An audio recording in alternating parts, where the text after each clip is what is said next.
ಸರ್ಕಾರಿ ಶಾಲೆಗಳ ಅಭಿವೃದ್ಧಿಗೆ ಕೈಜೋಡಿಸಿದ ಸಮಾಜ ಸೇವಕರು ಗೊರಮಡಗು ಶಾಲೆಗೆ ಆಧುನಿಕ ಸೌಲಭ್ಯಗಳ ಕೊಡುಗೆ. ಶಿಡ್ಲಘಟ್ಟ ತಾಲೂಕಿನ ಗೊರಮಡಗು ಗ್ರಾಮದ ಸರ್ಕಾರಿ ಶಾಲೆಗೆ ಮೀನಾಕ್ಷಿ ಫೌಂಡೇಶನ್ ಟ್ರಸ್ಟ್ ವತಿಯಿಂದ ಮಹತ್ವದ ಕೊಡುಗೆ ನೀಡಲಾಗಿದೆ. ಟ್ರಸ್ಟ್ ಅಧ್ಯಕ್ಷ ಬೀರಪ್ಪನಹಳ್ಳಿ ನರಸಿಂಹಮೂರ್ತಿ ಅವರು ಶಾಲೆಗೆ ಆಧುನಿಕ ಡೆಸ್ಕ್, ಲ್ಯಾಪ್ಟಾಪ್ ಹಾಗೂ ಶುದ್ಧ ಕುಡಿಯುವ ನೀರಿನ ಘಟಕವನ್ನು ಉದ್ಘಾಟಿಸಿ ಮಾತನಾಡಿದರು.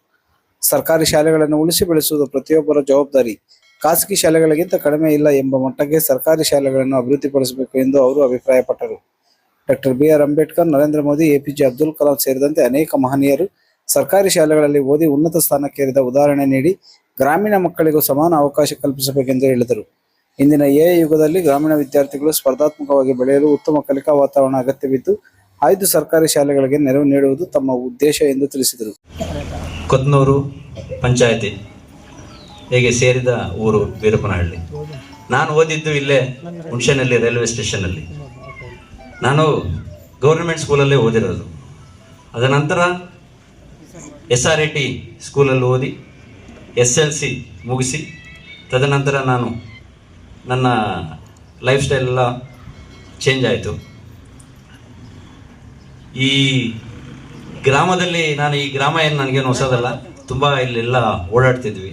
ಯಾಕೆಂದರೆ ಇಲ್ಲಿ ನಾವೆಲ್ಲ ಒಡನಾಟ ಇದ್ದಿದ್ದು ಊರೇ. ಗೊರಮಡಗು, ಶೀಗೆಹಳ್ಳಿ, ಗಜ್ಜಿಗಾನಹಳ್ಳಿ, ಹುಣಸೆನಲ್ಲಿ ರೈಲ್ವೆ ಸ್ಟೇಷನ್ನು, ನಮ್ಮೂರು ಎಲ್ಲ ಒಡನಾಟ ಇದ್ದಿದ್ದು ಊರೇ. ಅದಾಗಿ ನನಗೆ ಚಿರುಪರಿಚಿತ ಗೊರಮಡಗು ಅನ್ನೋದು. ಇಲ್ಲಿ ಐ ಥಿಂಕ್ ಇದೇ ರೋಡಲ್ಲಿ ಯಾವುದೋ ಒಂದು ಮನೆಗೆ ರೆಗ್ಯುಲರಾಗಿ ಬರ್ತಿದ್ದೆ ನಾನು. ಇಲ್ಲೇನೋ ಟ್ರ್ಯಾಕ್ಟರ್ಗೆ ಅದು ಇದು ತೊಗೊಂಡೋಗ್ಲಿಕ್ಕೆ. ಅದಾಗಿ ನನಗೆ ಈ ಊರು ಚಿರುಪರಿಚಿತ.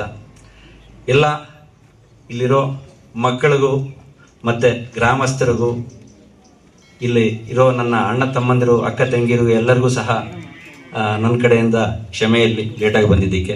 ಮತ್ತು ನಮ್ಮ ವೇದಿಕೆ ಮೇಲೆ ಇರುವಂತಹ ನಮ್ಮ ಮುನ್ರಾಜಣ್ಣ ಮತ್ತು ನಮ್ಮ ಬ್ರದರ್ ದೇವಪ್ಪ, ಇಲ್ಲಿ ಬಾಬಾಯ್ ಅಣ್ಣ, ನಾಣಸಮ್ಮಣ್ಣ ಎಲ್ಲರೂ, ಮತ್ತು ನಮ್ಮ ಗೌಡರು, ಆಯಿತಾ, ಇಲ್ಲಿ ತಾಲೂಕು ಅಧ್ಯಕ್ಷರು, ಗ್ರಾಮ ಪಂಚಾಯತಿ ಅಧ್ಯಕ್ಷರು ಎಲ್ಲರಿಗೂ ಸಹ. ಈ ಗೊರಮಡಗು ಗ್ರಾಮ ಅನ್ನೋದು ಈಗ ನಾವು ಸೆಲೆಕ್ಟ್ ಹೆಂಗೆ ಮಾಡ್ಕೊಂಡ್ವಿ ಅಂತ ಹೇಳಿದ್ರೆ, ನಮ್ಮ ಇನ್ಫಾರ್ಮೇಷನ್ ಟೆಕ್ನಾಲಜಿ ಟೀಮ್ ಇದೆ, ಅವರು ಕುಂದುಕೊರತೆಗಳಿದೆ ಅಂತ ಹೇಳ್ಬಿಟ್ಟು ನಮ್ಮಲ್ಲಿ ಡಿಸ್ಕಷನ್ ಮಾಡ್ತಾರೆ. ಅಲ್ಲಿ ಏನೇನು ಸಮಸ್ಯೆಗಳಿದೆ ಅಲ್ಲಿ ಕೆಲವೊಬ್ರು ನನಗೆ ಫೋಟೋ ಕಳಿಸಿದ್ರು. ಎಲ್ಲ ಮಕ್ಕಳೆಲ್ಲ ಕೆಳಗಡೆ ಕೂತಿರ್ತಾರೆ. ನಮಗೆ ಇಲ್ಲಿ ಹೈಟೆಕ್ ಸ್ಕೂಲಲ್ಲಿ ಈಗ ಅವರು ಈಗ ಫಾರ್ ಎಕ್ಸಾಂಪಲ್ ಎಲ್ಲೋ ಒಂದು ಸ್ಟೇಷನ್ ಹತ್ರ SRT ಸ್ಕೂಲ್ಗೆ ಹೋಗಿರ್ತಾರೆ. ಅಲ್ಲಿ ಬಂದ್ಬಿಟ್ಟು ಅವ್ರು ಟೇಬಲ್ ಮೇಲೆ ಕೂತ್ಕೊಂಡಿರ್ತಾರೆ. ಇಲ್ಲಿ ಕಂಪ್ಯಾರಿಸನ್ಸ್ ಮಾಡ್ತಾರೆ. ನಮ್ಮ ಸ್ಕೂಲಲ್ಲಿ TV ಇದೆ, ಮತ್ತು ಪುನಃ ಡೆಸ್ಕ್ಗಳಿದೆ, ನೀವು ನೆಲಗಡೆ ಕೂತ್ಕೊಂತೀರಾ, ನಾನು ಡೆಸ್ಕಲ್ಲಿ ಕೂತ್ಕೊಂತೀನಿ ಅಂತ. ಆ ಕಂಪ್ಯಾರಿಸನ್ಸ್ ಬೇಡ ಅನ್ನೋ ಒಂದು ಉದ್ದೇಶಕ್ಕೆ ನಾನು ಈ ಕಾಲ್ ತೊಗೊಂಡಿದ್ದೀನಿ. ಎಲ್ಲ ಮಕ್ಕಳು ಸರಿ ಸಮಾನವಾಗಿ, ನಮ್ಮ ಮಂಜುಳಾ ಮೇಡಮ್ ಹೇಳ್ದಂಗೆ, ಈಗ ಇವರು ನಮ್ಮ ಲೋಕೇಶರು ಹೇಳಿದ್ರು, ಮೋದಿಜಿನೂ ಸಹ ಸರ್ಕಾರಿ ಶಾಲೆಯಲ್ಲೇ, ಅಬ್ದುಲ್ ಕಲಾಂ ಸಹ ಸರ್ಕಾರಿ ಶಾಲೆಯಲ್ಲಿ ಓದಿರೋದೆ, ಮತ್ತೆ ಸರ್ ಎಂ ವಿಶ್ವೇಶ್ವರಯ್ಯ ಸಹ ಸರ್ಕಾರಿ ಶಾಲೆಯಲ್ಲಿ ಓದಿರೋದೆ, ನಮ್ಮ ಏನೋ ಕ್ರಿಕೆಟ್ ದೇವರು ಅಂತ ಹೇಳ್ತಾರೆ ತೆಂಡೂಲ್ಕರ್ ಸಹ ಸರ್ಕಾರಿ ಶಾಲೆಯಲ್ಲೇ ಓದಿರೋದು. ಅರ್ಥದ ಎಲ್ಲರೂ ಈಗ ನಾನು ಸಹ ಸರ್ಕಾರಿ ಶಾಲೆಯಲ್ಲಿ ಓದಿರೋದು. ಸರ್ಕಾರಿ ಶಾಲೆಗಳು ಈಗ ಮುಚ್ಚುವಂತ ಸ್ಥಿತಿಯಲ್ಲಿದೆ. ಇಲ್ಲಿರೋ ಅಷ್ಟು ಎಜುಕೇಶನ್ ಆಫ್ ಕ್ವಾಲಿಟಿ ನಮಗೆ ಪ್ರೈವೇಟ್ ಸ್ಕೂಲಲ್ಲಿ ಇಲ್ಲ. ಪ್ರೈವೇಟ್ ಸ್ಕೂಲಲ್ಲಿ ಓನ್ಲಿ ಹೈಟೆಕ್ ಇರುತ್ತೆ ಅಷ್ಟೇನಹ. ಅವರೆಲ್ಲ ಬಂದ್ಬಿಟ್ಟು ಸಾಫ್ಟ್ವೇರ್ ಇಂಜಿನಿಯರ್ ಆಗ್ತಾರೆ, ಇಲ್ಲ JEE IITಗೆ ಹೋಗ್ತಾರೆ. ಅಲ್ಲಿ ಸಂಪಾದನೆ ಮಾಡೋದು 50,000 ಇಲ್ಲ 1 ಲಕ್ಷ ಅಷ್ಟೇ.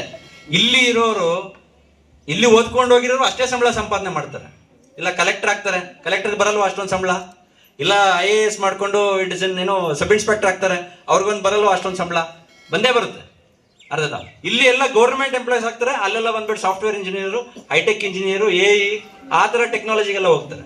ಅರ್ಧದ ಈ ಸರ್ಕಾರಿ ಶಾಲೆಗಳನ್ನ ಮುಚ್ಚೋದನ್ನ ತಡಿಬೇಕು ಅನ್ನೋದು ನನ್ನ ಕಾನ್ಸೆಪ್ಟು. ಈ ಕಾನ್ಸೆಪ್ಟ್ಗೆ ಈಗ ಸುಮಾರು ಸ್ಕೂಲುಗಳನ್ನ ಡೆವಲಪ್ಮೆಂಟ್ ಮಾಡ್ತಾ ಇದ್ದೀವಿ.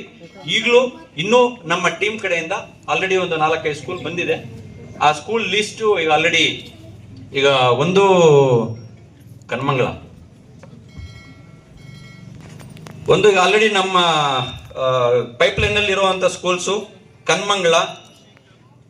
ನಾನು ಓದಿರುವಂತ ಸ್ಕೂಲೇ ವೈ ಹುಣಸೇನಹಳ್ಳಿ. ನಾನು ಅಲ್ಲಿ 7th ಸ್ಟ್ಯಾಂಡರ್ಡ್ ತನಕ ಓದಿ ಬಂದಿರುವಂತ ಸ್ಕೂಲೇ ವೈ ಹುಣಸೇನಹಳ್ಳಿ, ಮತ್ತೆ ಗಂಗೆಹಳ್ಳಿ, ಮತ್ತೆ ಚೊಕ್ಕನಹಳ್ಳಿ. ಈ ಭಾಗದಲ್ಲಿ ಇರುವಂತ 2 ಸ್ಕೂಲ್ನ ಸೆಲೆಕ್ಟ್ ಮಾಡ್ಕೊಂಡಿದ್ವಿ. ಮತ್ತೆ ಪುನಃ ಬುಡಗುಂಟೆ ಮತ್ತೆ ಗಂಜಗುಂಟೆ ಇದರಲ್ಲೇ 2 ಸ್ಕೂಲ್ನ ಸೆಲೆಕ್ಟ್ ಮಾಡ್ಕೊಂಡಿದ್ದೀವಿ. ಅಲ್ಲಿ ಇನ್ನೂ ತುಂಬಾನೇ ಅಂದ್ರೆ ಪೂರಾಗಿ ಇದೆ. ಆ ಸ್ಕೂಲ್ಗಳನ್ನೆಲ್ಲ ಮತ್ತೆ ಇಂಪ್ಲಿಮೆಂಟ್ ಮಾಡಬೇಕು ಅಂತ ಒಂದೊಂದು ಕ್ವಾರ್ಟ್ರಲ್ಲಿ ಅಷ್ಟು ಸ್ಕೂಲ್ ಡೆವಲಪ್ಮೆಂಟ್ ಮಾಡಲಿಕ್ಕೆ ನನ್ನ ಟಾರ್ಗೆಟ್ ಇದೆ. ಅದನ್ನು ಮುಗಿಸ್ಕೊಡ್ತೀನಿ. ಎಲ್ಲರಿಗೂ ಮತ್ತೊಮ್ಮೆ ಕ್ಷಮೆ ಯಾಚನೆ ಮಾಡಿ ನಮಸ್ಕಾರಗಳು. ಮಂಜುಳಾ ನರಸಿಂಹಮೂರ್ತಿ ಅವರು ಮಾತನಾಡಿ, ಸರ್ಕಾರಿ ಶಾಲಾ ಮಕ್ಕಳು ಕೌಶಲ್ಯಯುತ ಶಿಕ್ಷಣ ಪಡೆದು ಜಾಗತಿಕ ಮಟ್ಟದಲ್ಲಿ ಸಾಧನೆ ಮಾಡಬೇಕು ಎಂದು ಹೇಳಿದರು. ಇದಕ್ಕೆ ಉನ್ನತ ಪ್ರಜೆಗಳನ್ನಾಗಿ ತಿದ್ದುಕೊಡ್ತಾ ಇದ್ದಾರೆ. ಅದಕ್ಕೂ ಸಹ ನಮ್ಮ ಧನ್ಯವಾದಗಳನ್ನ ಹೇಳ್ತೀವಿ. ಅದೇ ರೀತಿ ಇಲ್ಲಿ ಬಂದಿರತಕ್ಕಂತಹ ಎಲ್ಲ ಪೋಷಕರು ಸಹ ಮಕ್ಕಳಿಗೆ ಸ್ವಲ್ಪ ಪ್ರೋತ್ಸಾಹ ನೀಡಿ ಮತ್ತೆ ಸ್ವಲ್ಪ ಸಮಯ ನೀಡಿ ಚೆನ್ನಾಗಿ ಓದಲಿ, ಮತ್ತೆ ನಮ್ಮ ದೇಶಕ್ಕೆ ಒಳ್ಳೆಯ ಪ್ರಜೆಗಳಾಗಲಿ ಮತ್ತೆ ಒಳ್ಳೆಯ ಹೆಸರನ್ನು ತಂದು ಕೊಡಲಿ. ಅದೇ ರೀತಿ ನಮ್ಮ ಭಾರತದ ಅತ್ಯುತ್ತಮ ಪ್ರಜೆಗಳಾಗಿ ನಮ್ಮ ದೇಶವನ್ನು ಆಳಬೇಕು. ಅಲ್ಲಿಂದ ನಮ್ಮ ಹಳ್ಳಿಗಾಡಿನ ಪ್ರಜೆಗಳಿಂದನೇ ಹೆಚ್ಚಿನ ಜನಸಂಖ್ಯೆಯಲ್ಲಿ ಬರೋದು ಮಕ್ಕಳು.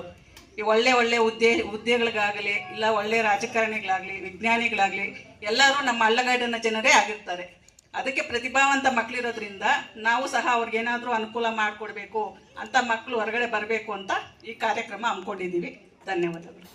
ಇದೇ ಸಂದರ್ಭದಲ್ಲಿ ದೇವಪ್ಪ, ಅರಕೆರೆ ಜಿ ಮುನಿರಾಜು, ಮಾಜಿ ಗ್ರಾಮ ಪಂಚಾಯತಿ ಅಧ್ಯಕ್ಷ ಮಂಜುನಾರಾಯಣ ಸ್ವಾಮಿ, ಮುಖ್ಯೋಪಾಧ್ಯಾಯ ರಮೇಶ್, ಬಸನಪತಿ ನಾರಾಯಣಸ್ವಾಮಿ, ಪೂಜೇಗೌಡ, ವೆಂಕಟರೆಡ್ಡಿ, ಎಪಿಎಂಸಿ ಸದಸ್ಯ ಎಂಪಿಸಿಎಸ್ ಸದಸ್ಯ ನಾಗರಾಜ್, ಯುವ ಮುಖಂಡ ಗೋಪಾಲಕೃಷ್ಣ, ಮೈತ್ರಿ ಲೋಕೇಶ್, ಡಿಶ್ ಮಂಜುನಾಥ್, ಮುನಿಕೃಷ್ಣ, ವೆಂಕಟೇಶ್, ನಾಗಪ್ಪ ನಾರಾಯಣಸ್ವಾಮಿ, ಕೇಶವರೆಡ್ಡಿ, ರಾಜೇಶ್, ಪಿಳ್ಳ ಮಂಜುನಾಥ್, ಸೊಟಪ್ಪನವರ್ ಮಂಜುನಾಥ್, ಪಾಪಣ್ಣ, ಸುಬ್ಬಣ್ಣ, ಬಾಲಾಜಿ, ಚೇತನ್, ಶ್ರೀರಾಮಪ್ಪ, ನಾಗೇಶ್, ಕೃಷ್ಣ, ಹರಕೃಷ್ಣ, ಕೆಂಪಮ್ಮ, ರವಿಕಿರಣ್ ಸೇರಿದಂತೆ ಮತ್ತಿತರರು ಹಾಜರಿದ್ದರು. ವರದಿ ಕುರುಮಡುಗು, ಮೈತ್ರಿ ಲೋಕೇಶ್, ಕನ್ನಡ ಮೈತ್ರಿ ನ್ಯೂಸ್, ಶಿಡ್ಲಘಟ್ಟ.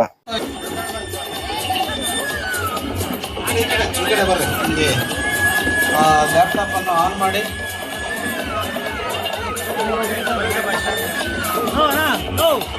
ಮಾಡ್ತಾ ಇದ್ದಾರೆ. ದಯವಿಟ್ಟು ಲ್ಯಾಪ್ಟಾಪ್ ಅನ್ನು ತಗೊಳ್ಳಿ ಸರ್. ಮುಖ್ಯೋಪಾಧ್ಯಾಯ ರಮೇಶ್ ಸರ್ ಅವ್ರಿಗೆ ಹ್ಯಾಂಡ್ ಓವರ್ ಮಾಡ್ತಾ ಇದ್ದಾರೆ.